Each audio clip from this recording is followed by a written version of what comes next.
All right, so here's the plan of action.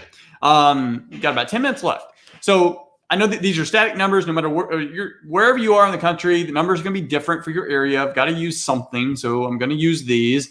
If you have a property what we're going to do is we're going to take this strategy and push it out for a 3-year or a 10-year time period. I'm going to show you what it looks like if you were to buy a property a year for 10 years, assuming the full value would be $150,000. You're going to refinance out at 75% loan to value, so $112,500. Rent 1% rule here, $1,500 PITI. Now, when I did this, I think I estimated about 6% interest for investor financing. You can get much cheaper rates nowadays, which gives you more cash flow. But using this example, reserves $150. That's your capital expenditures. You got to have that cash flow, $238. So buying one property a year on your first year, that's this year. You go out and buy a property, you got $238 in cash flow every single month. You're not rich. Cool. You got a property. You can't retire yet. Year 2, doubles. 3, 4. All right, 5 years in, you got 5 properties, got a little over $1,000 a month. That's pretty good. Not bad. That's actually pretty substantial for a lot of families. $187,000 equity. Year 6, 7, 8, 9. You're over $2,000 now in cash flow. 10. There you go. You bought one property a year for 10 years. At the end of that time period, you have $2,300 in cash flow every single month. $375,000. But it gets even better than that. There's a little hidden gem here because you're actually already a millionaire. You only have $375,000 in equity, assuming no debt pay down and no appreciation. But once your tenants pay off the property, if they don't go up in value at all, not one dime, then once your tenants pay off the property, you now control and own $1.5 million in real estate assets. You're a millionaire. You just got to let your tenants pay off the properties. But of course, we know properties do go up in value. They tend to double in value every 10 years. Depends on your area and all that. But roughly about every 10 years, they're going to double in value. So that's pretty good. But this is how you can use the slow flip strategy to do even better. That was a static example. So what we're going to do is we're going to do the same thing. You bought one a year for 10 years. But starting on year 6, what we're going to do is we're going to take the worst property you have. It usually is the one because it went up in value so much, it doesn't cash flow anymore.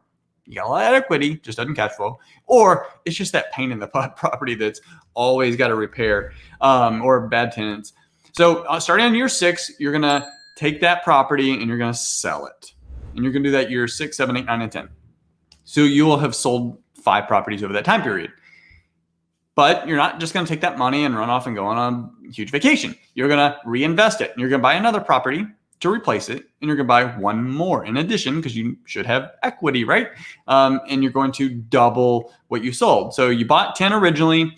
You sold 5, but you use the money to replace those 5 and buy one more. So you bought 10 more, really, giving you a total of 15 properties. Now your cash flow is $3,500 a month, and you have over $500,000 in equity. And once your tenants pay them off, if they don't go up in value at all, you have $2.25 million in real estate assets. That's huge. That right there is life-changing for pretty much any family out there. Like if that doesn't change your life, that I don't know. That is absolutely life-changing. So that's if you follow that from a slow flip strategy.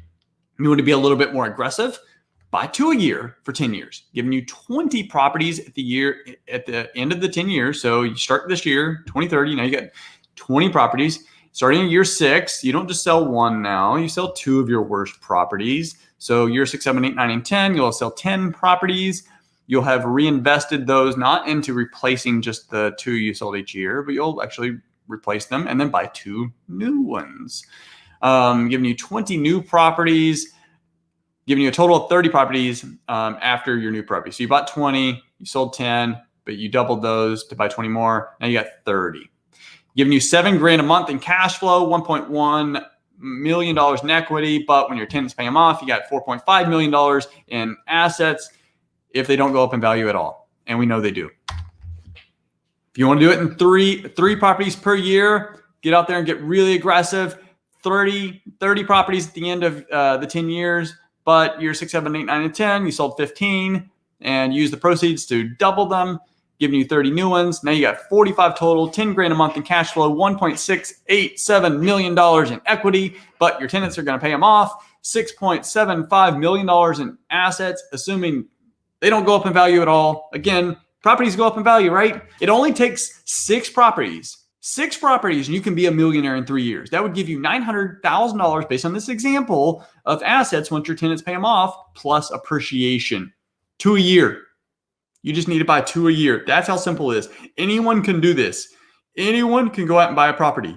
It's not that difficult. You don't have to be rich. You don't have to have a lot of money in your pocket. There are smart ways using hard money, using private lenders, using JVs and partnerships to get in these properties and start building your wealth. It just takes with starting. You just have to start. And you don't have to go out and buy 1 a year. You can buy 1 every other year. You can buy 1 every 2 years. But ultimately, just start buying rentals. Start buying assets.